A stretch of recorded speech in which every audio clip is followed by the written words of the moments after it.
esta noche, gracias por venir. Primeramente pues le doy gracias a Dios por la bendición y por la oportunidad de estar nuevamente acá en esta noche. Pues espero ser de bendición para su vida. Vamos a abrir nuestra Biblia en el libro de Génesis, capítulo 44. Génesis 44, versículos del 33 y 34 nada más. Gracias a Dios por esta bendición, a mi pastor y a usted en esta noche. Hemos pasado buen tiempo últimamente. Sé que Dios nos ha estado visitando, ha estado tratando áreas en cada uno en forma personal. Por lo menos eso he podido ver y sentir. Pero también, por otro lado, claramente, pues, ha venido a mi mente el pasaje en el libro de Lucas 19:44, en la Biblia el mensaje dice: no reconociste ni recibiste la visita personal de Dios. Tenemos que aprovechar este tiempo de bendición de parte de Dios, tenemos que aprovechar esta visitación que hemos tenido de parte de Dios y oremos para que no nos perdamos la oportunidad que tenemos en Dios. ¿Cuántos dicen amén? Quiero introducirme en el sermón.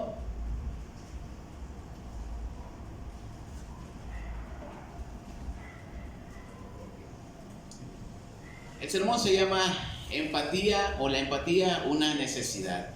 El 27 de julio de 1994,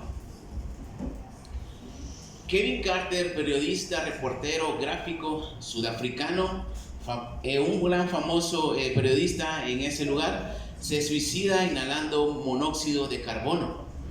Él conecta una manguera al escape de su vehículo y cierra todas las ventanas y puertas y pone la manguera por donde puede y enciende el carro y usted sabe que el escape pues tira ese monóxido de carbono y con el tiempo él se asfixia. De esa manera él se suicida. Ahora, ¿por qué? Un año atrás, el 26 de marzo de 1994, New York Times publica una foto que Kevin Carter tomó días antes y por la cual él recibió uno de los máximos galardones que los periodistas pueden recibir, el premio Pulitzer. La foto dio vuelta al mundo causando todo tipo de comentarios y controversia, principalmente crítica para este periodista. Voy a enseñar la foto. No sé si usted en alguna ocasión la vio. Ahora, este periodista se justificaba diciendo que él estuvo por 20 minutos observando esta escena que vemos en la pantalla. Dice que esperó a que este buitre se fuera, pero pasaron 20 minutos y el buitre seguía ahí esperando poder comerse a este niño que estaba muriendo desnutrido. Este niño iba a donde estaban dando provisiones, le faltaba poco para llegar, pero la historia dice que este niño se desploma porque ya no aguanta más y el buitre está ahí al acecho. Este periodista tomó una buena foto, ganó uno de los mejores premios, el premio Pulitzer, pero no hizo nada para ayudar al niño. Solamente ahuyentó al buitre, pero no llevó al niño al lugar donde él iba. Y esto pues fue en su mente cada día hasta que decidió terminar con su vida. Y por muchas cosas más. Carter vivió muchas cosas como estas, donde pudo hacer más, pero no lo hizo. Después que se quita la vida, pues queda esta historia para el recuerdo nada más. Él tuvo una vida compleja, llena de recuerdos, de remordimientos que lo empujaron a ese trágico final. Le faltó empatía, quizás fue indiferente a los sucesos devastadores que él captaba con la cámara. Ahora, la falta de empatía es apatía, indiferencia, indolencia, etc. Muchos sinónimos. Y la empatía, mis hermanos, no viene en nuestro ADN cuando nacemos, pero con la ayuda de Dios y su palabra podemos ser personas empáticas, pero tristemente a veces solamente lo podemos aprender cuando nos toca bailar con la más fea, como dicen dicho. Y yo quiero hablar este sermón que he titulado La empatía, una necesidad. Y quiero que leamos el texto principal. Génesis 44, del 33 al 34. Yo voy a usar la versión, el mensaje. Dice de la siguiente manera: así que déjeme quedarme aquí como tu esclavo y deja que el muchacho regrese con sus hermanos. ¿Cómo yo puedo volver con mi padre si el muchacho no vuelve conmigo? Oh, no permitas que vuelva y vea a mi padre morir de dolor. Vamos a orar. Señor Jesús, en esta noche yo te pido tu gracia, tu favor y tu presencia y dirección en mis palabras, Señor. Que tu Espíritu Santo, Señor, hable por medio de esta palabra, Señor. Bendícela, Señor, y que pueda causar un efecto positivo en nosotros. Te agradecemos, Señor, porque siempre traes algo a nuestras vidas, Señor. Y yo te pido la gracia en esta noche, en el nombre de Jesús. Amén. La empatía, una necesidad, y primeramente o en primer lugar quiero ver indiferentes por naturaleza.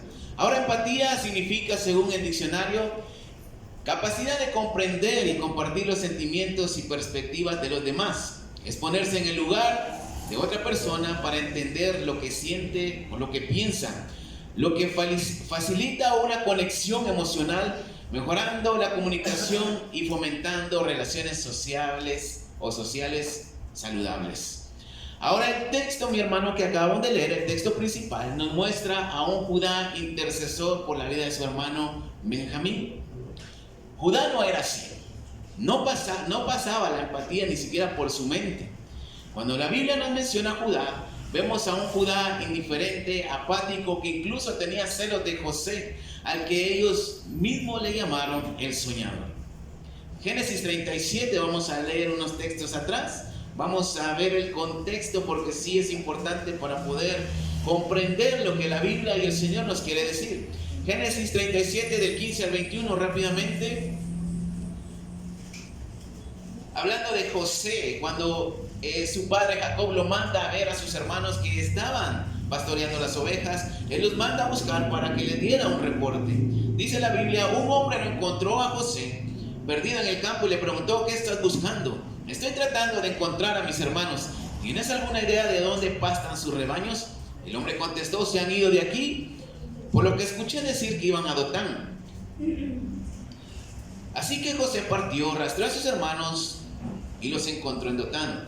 Ellos lo vieron a lo lejos, y cuando José los alcanzó, ya habían tramado un complot para matarlo. Unos a otros se decían: aquí viene ese soñador, matémoslo y arrojémoslo en una de estas viejas cisternas. Podemos decir que un animal salvaje se lo comió. Ya veremos en qué terminan sus sueños. Ninguno de sus hermanos, los hermanos de José, tuvo compasión por él o empatía por él. La intención era matarlo. Era claro el plan del complot, como lo dice la Biblia, porque tenían celos y envidia de cómo Jacob trataba a José. Era el favorito, era su bebé. Pero ninguno de ellos se puso a pensar que José solo cumplía órdenes de su padre, y quizás José vivía con el rechazo de sus hermanos, sufría porque ellos no lo aceptaban por esta razón. O quizás ellos no alcanzaban a ver el daño que le causarían al arrojarlo a esa cisterna. Rubén, el primogénito, quería salvarlo de morir, porque ellos lo querían matar. La intención era clara. Pero él tuvo una idea: mejor tirémoslo a esta cisterna vacía. Ahora, esa caída pues le iba a doler. Igual no era una gran idea. Vamos a seguir leyendo, versículo 22 al 28. Rubén escuchó hablar a sus hermanos e intervino para salvarlo. No lo vamos a matar, no lo asesinemos. Tírenlo en esta cisterna aquí fuera, pero no lo lastimen. Rubén planeaba volver más tarde, sacarlo y llevarlo de vuelta a su padre. Cuando José alcanzó a sus hermanos, ellos le arrancaron la elegante túnica que llevaba puesta, lo agarraron y lo arrojaron a la cisterna. Pero la cisterna estaba seca, no tenía agua. Luego se sentaron a comer su cena. Al levantar la vista, vieron a una caravana de ismaelitas que venían de Galaad, con sus camellos cargados de especias aromáticas, ungüentos y perfumes para vender en Egipto. Entonces Judá dijo: hermanos, ¿qué ganamos si matamos a nuestro hermano y ocultamos la evidencia? vendámoslo a los ismaelitas, pero no lo matemos. Después de todo es nuestro hermano, nuestra propia sangre y carne. Sus hermanos estuvieron de acuerdo, y así que cuando los mercaderes madianitas se acercaron, los hermanos sacaron a José de la cisterna y lo vendieron por 20 piezas de plata a los ismaelitas, que se lo llevaron a Egipto. Ahora Judá es nuestro personaje principal en esta noche. Tuvo la magnífica idea, seducido por la envidia y los deseos de venganza: no lo matemos, mejor vendámoslo, así no derramamos sangre propia. Al final es nuestro hermano, así no derramaremos su sangre. Vendámoslo y ahí veremos qué pasa con él. Judá no pensó en el dolor que esta separación ocasionaría a Jacob, su padre. Quizás no imaginó la reacción de su padre al ver la túnica de José manchada con sangre. Judá quizás no lo entendía o le valía cohete para ese entonces, porque él quería deshacerse de José. Pero no pensaba en su padre, en el dolor que ocasionaría esta separación. Y si Judá lo pensó, le importó poco, porque tenía apatía por José, por su padre consentidor. Era indiferente al dolor ajeno. Ahora, hermanos, la empatía no viene incluida en nuestro ADN. La mayoría de veces somos indiferentes al dolor de los demás, al sufrimiento y problemas de otro. La indiferencia está tan arraigada en nosotros que no nos dolemos de circunstancias tristes y lamentables que otros pasan, incluso dentro de nuestra misma familia. Un buen ejemplo es el país de Venezuela, país azotado por 2 terremotos seguidos. Usted lo sabe bien. Ellos necesitan ayuda de forma urgente. Ahora, tal vez no podamos ayudar económicamente, quizás no podemos ir presencialmente para ayudar, pero sí podemos orar para que Dios les dé gracia y favor con ayuda que otros sí pueden dar. Podemos orar por ellos, pero a veces, en vez de hacerlo, más bien damos gracias a Dios por no estar allí. Y sí, de hecho, tenemos que agradecer porque estamos bien, porque Dios nos ha librado quizás de algún terremoto. Han habido temblores en nuestro país, pero no un terremoto de esa magnitud. Y gracias a Dios por ello. Pero no debemos ser indiferentes a lo que está sucediendo en otro lugar. Ahora, ¿cuál es nuestra reacción cuando una persona se nos acerca para pedir ayuda, ya sea comida, dinero o cualquier cosa que necesite? ¿De qué forma reaccionamos nosotros? ¿Qué demostramos o qué sale a flote ante la necesidad, sufrimiento y problemas de los demás? Tristemente, hermano, muchas veces nuestra respuesta puede ser: para mí quiero. ¿Cuántos hemos dicho así muchas veces? Ay Dios, para mí quiero ahorita. Que trabaje el Aragán si quiere. Ahora no estoy de humor para que me pidan. ¿Para qué le voy a ayudar si a mí ni siquiera me visitan? Ni siquiera me ayudan, ni siquiera me llaman. Y muchas veces podemos decir: yo no quiero problemas. Mejor que él vea cómo sale. No me quiero involucrar porque no quiero problemas. Y es que en realidad a veces dudamos en dar ayuda porque hay muchos vividores, hay muchos mentirosos. Pero nuestra falta de empatía nos lleva a juzgar de forma automática lo que vemos y lo que logramos interpretar.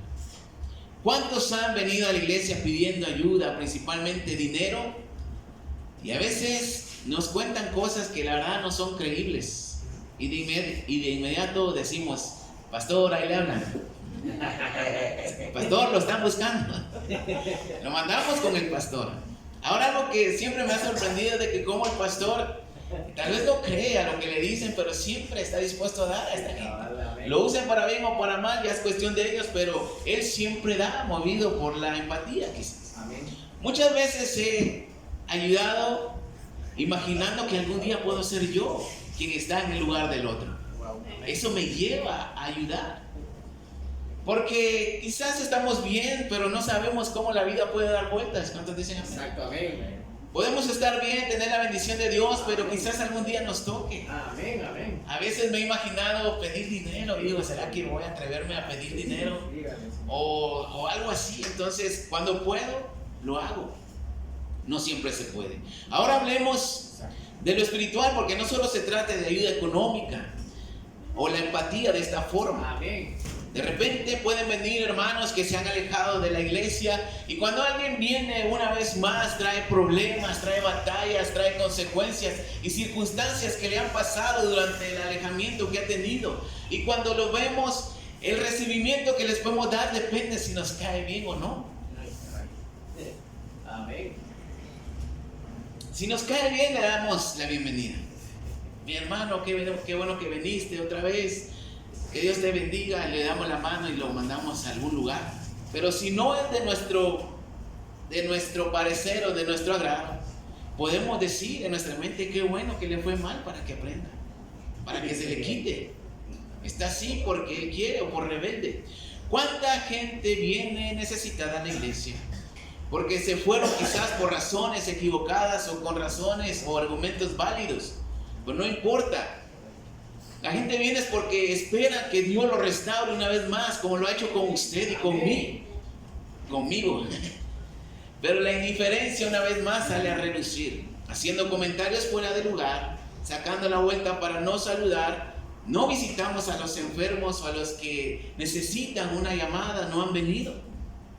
No estamos dispuestos a dar de nuestro tiempo, porque hay indiferencia, no hay empatía. La apatía, mi hermano, anula por completo cualquier preocupación, cualquier ayuda, cualquier condolencia.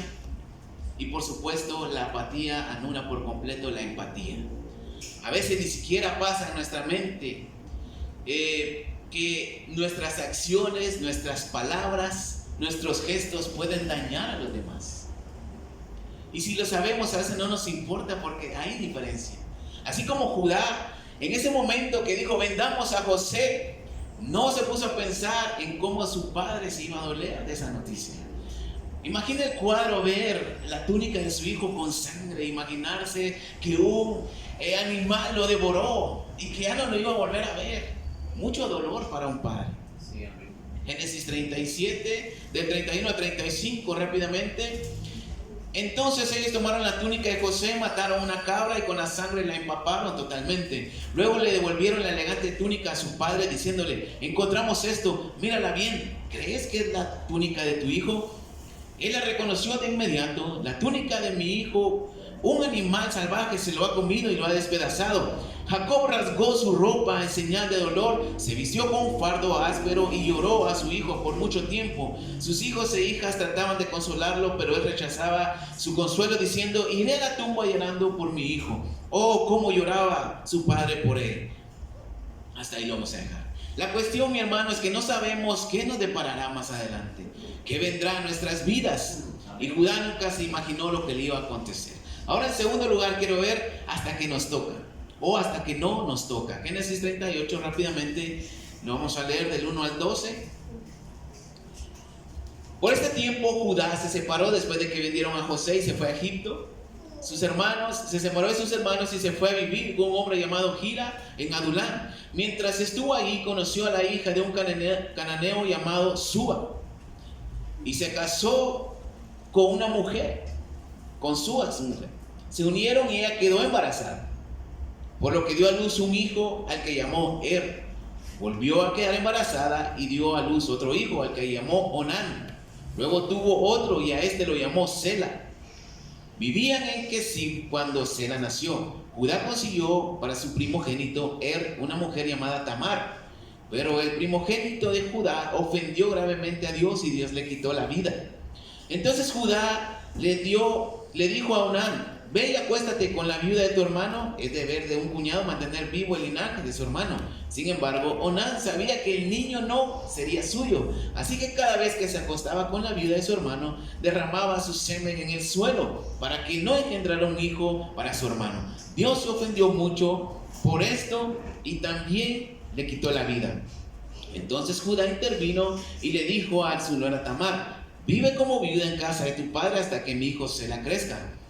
A él le preocupaba también que Sela terminara muerto como sus hermanos. Entonces Tamar se fue a vivir con su padre. Ahora, esto lo que la Biblia registra aquí, mis hermanos, es un cuadro muy duro para Judá. El apático y al dolor ajeno. está experimentando un periodo de mucho dolor y de mucho luto. 2 de sus hijos mueren y también su esposa muere más adelante. Comentarios dicen que no hay cómo explicar la muerte del primer hijo, simplemente la Biblia dice que fue muy malo y ofendió a Dios, y Dios mismo le quitó la vida. Ahora el segundo no quiso dejar descendencia a su hijo mayor.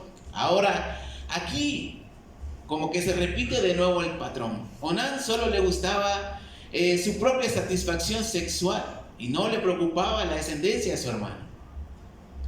No le importaba dejar sin hijos a una mujer que perdió el primer esposo. Una mujer que no tenía hijos para ese tiempo se consideraba mal. Pero no era porque fuera estéril Tamar, sino que Onán simplemente fue indiferente a esto. Solo él se satisfacía. Pero también fue privado de su vida por ofender de esta manera a Dios. Ahora, sea cual sea la razón por la que murieron los hijos de Judá, y en el tiempo, la cuestión es que muere la esposa también de Judá, y a solo le quedaba su hijo menor, Sela. Y él no lo quería perder como perdió a los demás, por eso no lo entregó a Tamar como correspondía. Porque él quería levantar una descendencia para su hijo mayor y que su linaje siguiera. Ahora Tamar no era el problema. Dios estaba tratando fuertemente con la vida de Judá, el apático, el indolente. Incluso Judá se acuesta con Tamar pensando que ella era una prostituta. Y como garantía de pago le deja sus prendas personales, el cordón, el sello y el bastón. Ella queda embarazada de ese acto sexual, pero Judá no lo sabía, no sabía que era su nuera. Así que no cumplió con su último hijo al dársela a ella. Tiempo después le informan a Judá: tu nuera está embarazada. Y la reacción de Judá es: sáquenla y quémenla por adúltero. Y ella contesta: estoy embarazada del dueño de estas cosas, y le devuelve su cordón, su sello personal y su bastón. En este momento Judá es confrontado y llega hasta el fondo donde ya no hay salida, y tuvo que admitir que Tamar no era el problema. 2 de sus hijos muertos y su esposa también. Un dolor indescriptible quizás, pero esto tenía un propósito, y era enseñar a Judá el dolor que se siente perder a un hijo, así como su padre perdió años atrás a José. Cuando lo vendieron, Judá pensaba en ello, quizás meditaba en esto, y con el tiempo Judá regresaba a su padre, quizás condenado, con culpa, pensando en el dolor ocasionado a su papá, sin valor para decir la verdad. Quizás no era el tiempo, aprendiendo a la mala lo que es ver el otro lado de la moneda. Porque más adelante entendería su propósito. Y así es la vida, mis hermanos. Así es la vida, de caprichosa, a veces negra, a veces color rosa. Así es la vida, dijo la canción. Por difícil e impensable que sea, un día quizás nos tocará estar en medio de problemas, en medio de dificultades, en medio de pruebas, y sabremos qué es estar enfermos. Quizás vamos a saber qué es estar recién operados. Y es ahí donde estaremos en el lugar donde alguien más estuvo antes y no hemos mostrado esa empatía que necesitaba. Cuando llega la escasez, el dolor, el sufrimiento, es el momento en que necesitamos de un hermano, de un amigo, de un familiar que comprenda por lo que estamos pasando. Necesitamos la ayuda, el tiempo, consejos y quizás dinero también, de alguien que sí practique empatía y se conduela con nosotros. La apatía no deja tener comprensión por las situaciones, pero sí nos lleva a condenar las acciones de otros. La apatía ignora el contexto de las situaciones. No sabemos en realidad por qué la gente es así. Siempre hay una razón, pero la indiferencia lo hace que lo ignoremos. Pero si somos empáticos, mis hermanos, sabremos cuál es la razón por qué la gente actúa así, por qué la gente habla así, por qué la gente es así. Lo vamos a saber. El problema es que a veces uno cae en el mismo pecado, y a veces peor. Y esperamos que se nos tenga compasión y misericordia, cuando a veces no lo damos. Amén. Estas experiencias sirven para entender lo que otro ha pasado en el pasado, lo que el otro está sufriendo, lo que es estar en el otro lado de la moneda, y así aprender a tener empatía, comprensión ante el comportamiento de nuestra familia, hermanos y gente en general. Ahora, aparte es solapar y tolerar ciertas cosas incorrectas de alguien, y otra cosa es tener comprensión y disposición para ayudar al que nos necesita y saber del porqué de las cosas. Tampoco podemos ayudar mucho a quien no quiere reconocer su pecado. Cierto, amén. Y no quiere acercarse a Dios. Pero podemos orar por ellos y mostrar de forma espiritual esa empatía. Amén. Y lastimosamente, esta es una forma de aprender, que es tener empatía a la mala, por el lado malo, con cosas que tenemos que experimentar. Pero también podemos saber qué es ser empáticos si le pedimos esa ayuda a Dios. Cuando Dios nos transforma nuestra mente, nuestra alma y nuestro corazón. ¿Cuántos dicen amén? Quiero ver en tercer lugar, se puede tener empatía. José, vendido por la idea de Judá, estuvo alrededor de 20 a 22 años lejos de su amado padre, sufriendo injusticias, acosos, prisiones, pero Dios tenía un propósito para él. Pero este es otro mensaje que algún día predicaré. José ahora es gobernador de Egipto porque Dios allí lo puso. Había hambre en toda la tierra y solamente en Egipto había alimento. Los hermanos de José van a Egipto por orden de su padre. Y cuando llegan, la Biblia dice que se postran ante el gobernador, que era José, y ellos no lo sabían. Y hasta allí, mis hermanos, cuando José ve a sus hermanos postrarse, él entendió aquel sueño que tuvo antes. Él no lo sabía. Imagínense, 22 años después, él supo el significado real de ese sueño. Amén. Amén. Ahora, José los trata mal adrede, para ver si realmente ellos se habían cambiado y para poder ver de esa forma a su hermano Benjamín y principalmente a su padre. Usted puede leer en su casa toda la historia. La Biblia dice que él los trata como espía, los trata mal, los mete a la cárcel y le dice que no los va a dejar ir. Y ellos le cuentan su historia, le dice que tienen un padre, que son más hermanos, y uno se quedó en casa y uno muere. Para no hacerlo tan largo, dejan a Simeón como garantía de que ellos van a volver. Amén. Mientras ellos van de regreso a Canaán, a la casa de su padre con alimento. Le explican a su padre lo sucedido y Jacob quizás fue indiferente a que Simeón se quedara allá. Se comen 2 alimentos y la Biblia dice que el hambre era devastadora. Se acabaron las cosas, se acabaron las provisiones y Jacob nuevamente manda a sus hijos por más comida. Pero ellos son precisos en cumplir las órdenes del gobernador José de no regresar si esta vez no llevan a su hermano menor, al Benja, como le decimos a Benjamín, nuestro hijo Benjamón. Génesis 42.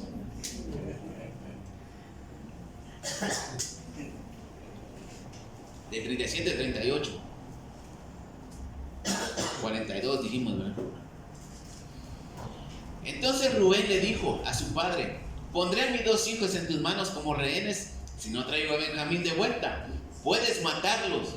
Confíame a Benjamín, lo traeré de vuelta. Mi hijo no irá contigo, se negó Jacob. Su hermano está muerto y él es el único que me queda. Si algo malo le sucede en el camino, pondrás mi cabeza gris y triste en la tumba. Capítulo 43. La hambruna empeoró. Cuando se comieron todo el alimento que habían traído de Egipto, su padre dijo: regresen y traigan más comida. Judá le recordó: el hombre nos advirtió muy enfáticamente que no veríamos su rostro si no llevábamos a nuestro hermano con nosotros. Si estás listo para dejar que nuestro hermano vaya con nosotros, iremos y te traeremos alimento. Pero si no estás listo, no iremos. ¿Cuál sería su fin? El hombre nos dijo que no nos presentáramos sin nuestro hermano. Israel quiso saber, o sea, Jacob, ¿por qué me hacen la vida tan difícil? ¿Por qué le dijeron al hombre que tenía otro hermano? El hombre no se insistió mucho respondiendo a ellos. Nos hizo preguntas directas sobre nuestra familia. Su padre está vivo, tienen otro hermano. Así que contestamos sus preguntas. ¿Cómo íbamos a saber que él diría, traigan aquí a su hermano? Judá le insistió a su padre Israel, deja que el muchacho vaya y yo me haré cargo de él. Pongamos en marcha y vayamos. Si no lo hacemos, todos moriremos de hambre. Nosotros, ustedes y nuestros hijos también. Asumiré toda la responsabilidad por su seguridad. Mi vida depende de la suya. Si no lo traigo sano y salvo, el culpable soy yo. Asumiré toda la culpa. Si nos hubiéramos ido en el lugar de posponer las cosas, podríamos haber ido y regresado 2 veces. De modo que su padre Israel cedió. Hasta ahí lo vamos a dejar. Ahora, Rubén, el primogénito, ofreció a sus 2 hijos por Benjamín. O sea, ni siquiera le importó la vida de sus hijos y no ofreció su vida misma. O sea, aquí están mis hijos, si no te traigo a Benjamín, nos puedes matar. O sea, ni siquiera se ofreció él mismo. Jacob ni coco le puso. Judá ofrece su vida misma por Benjamín y la Biblia dice, asumo toda la responsabilidad por Benjamín. Si no te lo traigo, yo soy el responsable.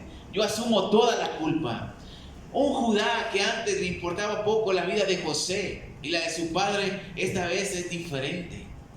Esta vez él se pone en el lugar. Amén. Él no estaba dispuesto a que su padre perdiera a otro hijo. Y tampoco estaba dispuesto a ver cómo su padre sufriría este dolor otra vez. Jacob accede y van de regreso a Egipto. Y hablando de Egipto, me tienen enojado. Pero esta vez iba Benjamín con ellos. No, los egipcios no tienen la culpa. Ya estaba arreglado.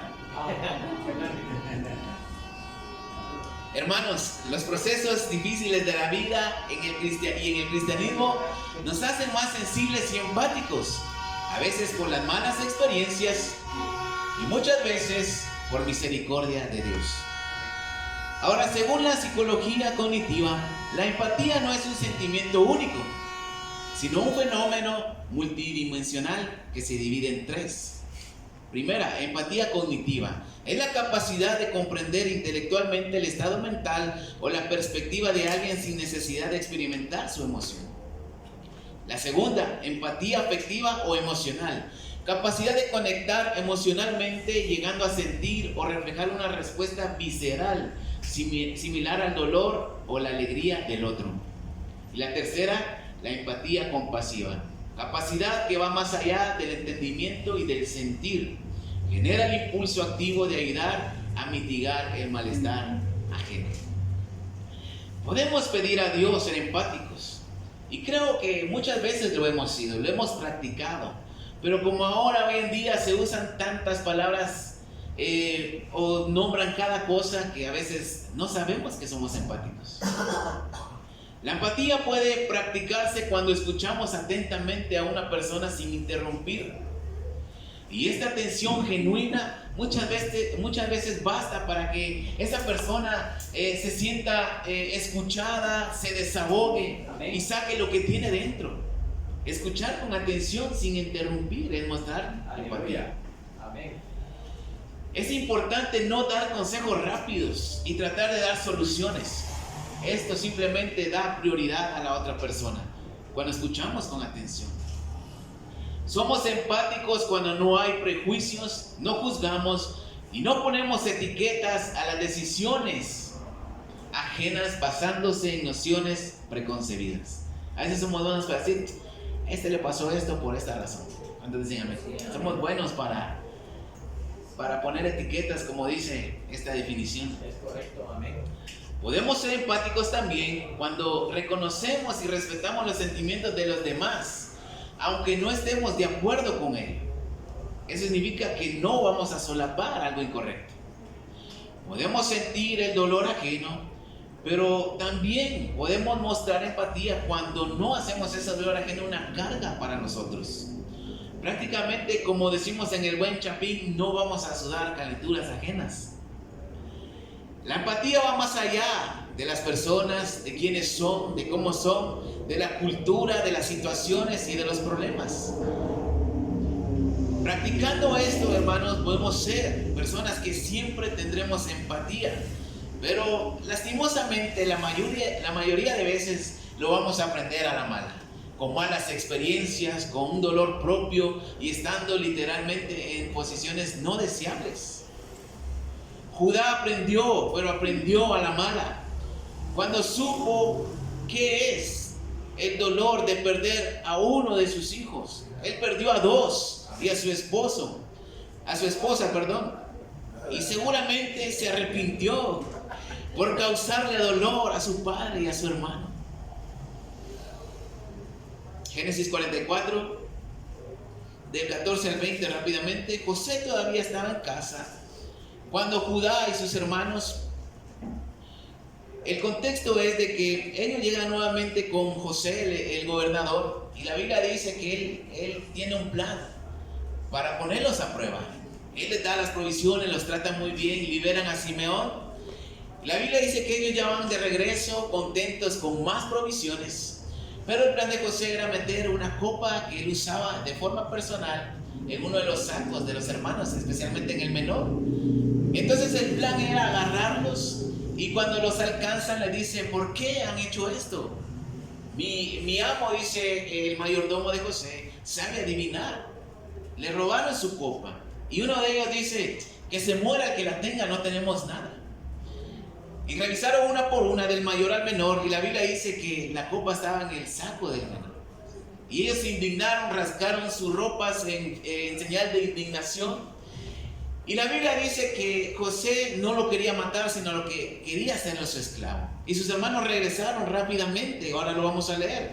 Cuando José todavía estaba en la casa, cuando Judá y sus hermanos regresaron y se tiraron al suelo frente a él, y José los acusó: ¿cómo han podido hacer esto? Tendrían que saber que un hombre en mi posición habría descubierto esto.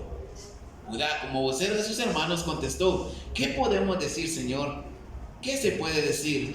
¿Cómo podemos probar nuestra inocencia? Dios está detrás de esto, exponiendo lo malo que somos. Somos culpables ante ti y estamos listos para ser tus esclavos. Estamos todos juntos en esto. Los demás somos tan culpables como el del cáliz. Yo nunca haría eso, dijo José. Solo el que tenía el cáliz será mi esclavo. El resto de ustedes se pueden ir libres y volver con su padre. Judá se acercó y dijo: por favor, Señor, ¿puedo decirle una cosa nada más? No se enoje. No creas que soy impertinente. Tú eres igual que el faraón en lo que a mí respecta. Cuando tú, Señor, nos preguntaste si teníamos un padre o hermano, nosotros respondimos con sinceridad que teníamos un padre anciano y un hermano menor que le nació en su vejez. Su hermano está muerto y él es el único que le queda de esa madre, y su padre lo ama más que a nada. Versículo 27. Tu siervo mi padre nos dijo: ustedes saben bien que mi esposa me dio 2 hijos, uno está desaparecido. Llegué a la conclusión de que lo habían despedazado. No lo he visto desde entonces. Si ahora van y se llevan a este y algo malo le sucede, de seguro pondrán mi vieja cabeza gris, triste en la tumba. Ahora, puedes entender que si me presento ante tu siervo mi padre sin el muchacho, este hijo cuya vida está tan unida a la de mi padre, en el momento en el que se dé cuenta de que el muchacho no está, morirá en el acto, morirá de pena, y nosotros tus siervos que estamos aquí delante de ti lo habremos matado. Y eso no es todo. Yo conseguí que mi padre dejara venir al muchacho para mostrártelo como una promesa. Si no lo llevo de regreso, si no lo traigo de vuelta, condenado seré delante de ti, Padre, toda mi vida. Así que déjame quedarme aquí como tu esclavo y deja que el muchacho regrese con sus hermanos. ¿Cómo puedo volver con mi padre sin el muchacho? No permitas que vuelva y vea a mi padre morir de dolor. Y luego José se dio a conocer a sus hermanos, y usted puede leer en su casa el resto. Y como dijo el pastor Bañuelos, no lo vamos a leer porque usted ya conoce la historia. José, al ver una empatía de Judá ante el dolor de su padre y el desinterés de su propia vida, toma la decisión de mostrarse a ellos y decirles: yo soy José. Judá prefiere ser esclavo en Egipto antes de ver nuevamente a su padre sufrir la pérdida del hijo amado que le quedaba. Un contraste total entre el Judá de Génesis 37 al Judá que leímos ahorita en Génesis 44. El dolor propio de perder a sus dos hijos le llevó a entender a su padre y dejar que no pasara por ello otra vez. Ahora, que Dios nos guarde, mis hermanos. Que Dios nos guarde siempre, que nos libre de pasar por dolores, pruebas y situaciones difíciles que nos hagan comprender lo que es tener empatía. Pero lastimosamente a veces es necesario. Lo vamos a pasar. La gente, mis hermanos, vive lastimada. Hermanos vienen a la iglesia y solo Dios y ellos saben por cuál es la situación que en realidad pasan. Pero nosotros podemos ser esa ayuda. Podemos ser ese consuelo. Podemos ser ese amigo, ese hermano que la gente necesita. Ya no hay empatía hoy en día, casi no se practica. Solo el beneficio propio. Pero la empatía, mis hermanos, nos hace comprender del porqué de los procesos en la vida, ya sea en nosotros o del proceso ajeno. Ahora, para concluir, volvamos a la introducción. Kevin Carter, el periodista gráfico de Sudáfrica, experimentó dos golpes fuertes en su vida. La primera fue la crítica a no ayudar al niño de la fotografía. La vamos a poner otra vez. Y la segunda fue el asesinato de su mejor amigo en una misión que tuvieron. Carter escribió una carta de despedida, la cual decía: realmente lo siento, el dolor de la vida anula la alegría hasta el punto en que esta no existe. Estoy deprimido, sin teléfono, sin dinero para la renta, para la manutención de mis hijos, para pagar las deudas, simplemente sin dinero. Estoy atormentado por los vividos recuerdos de los asesinatos, cadáveres, enojo e ira, de los niños hambrientos o heridos y de los locos que sonríen cuando disparan, la policía, los verdugos, y me voy para reunirme con Kevin, mi amigo, si tengo suerte. Esas fueron sus palabras finales. Lo vivido y lo captado por su cámara lo condenó. Lo llevó a quitarse la vida porque él pudo hacer más por esta gente. Él pudo hacer más por este niño. Y lo único que recibió fue uno de los mejores premios y galardones por esta foto. Ahuyentó al animal, pero no pudo llevar al niño a donde estaban dando las provisiones. ¿Se imagina usted eso? No sé qué pasaba por su mente. Y esto trajo condenación a su vida, no lo pudo superar y solo un año más duró su vida después de esa foto. Se quitó la vida. La falta de empatía, mis hermanos, al final causa muerte, ya sea física o espiritual. Algo muere en nosotros cuando no somos empáticos. La empatía es una necesidad que debe ser practicada. ¿Cuántos dicen amén? Amén. Necesitamos ser empáticos. Judá experimentó el dolor de la muerte de sus hijos. Tuvo que enfrentarse a eso para que su padre no sufriera otra vez la pérdida de un hijo. Él se pone en el lugar de Benjamín y está dispuesto a perder su vida, a ser esclavo en Egipto, pero que su padre no pierda a su hijo amado. Él entendió la empatía a la brava. Él entendió el dolor ajeno cuando lo experimentó en carne propia. Cuando perdió a sus hijos, a su esposa, y ya no quería perder a su único hijo que le quedaba. Dios trató con él duramente y a veces será así con nosotros también. Pero podemos practicar la empatía, como lo decía antes, escuchando a las personas en sus necesidades con respeto y con atención debida. Podemos quizás dar algún tipo de consejo acertado. Podemos ayudar, podemos accionar. Podemos suplir necesidades cuando podamos, cuando tengamos la oportunidad de hacerlo sin pensar. Amén. Tener esa empatía que en algún momento la vamos a necesitar también. Cuando dicen amén. Porque vamos a pasar por procesos difíciles y Dios siempre va a tener a alguien que nos muestre esa empatía. Amén. Pero principalmente debemos ser empáticos. Estamos en la iglesia, el Señor nos transforma cada vez más. Hay gente que trae dolor en su corazón, trae tristeza, trae muchas cosas en el corazón. Y no podemos rechazar a estas personas. No podemos rechazar a la gente, no podemos ser indiferentes ante sus necesidades. Quizás lo merecía o no, no nos importa a nosotros decir esto o pensarlo. Simplemente cuando podamos, mis hermanos, demos la mano, seamos esa ayuda, seamos ese consuelo y seamos empáticos con los demás. Denle un fuerte aplauso a Cristo en esta noche. Agradecemos, Señor, por esta oportunidad, Dios, que nos ha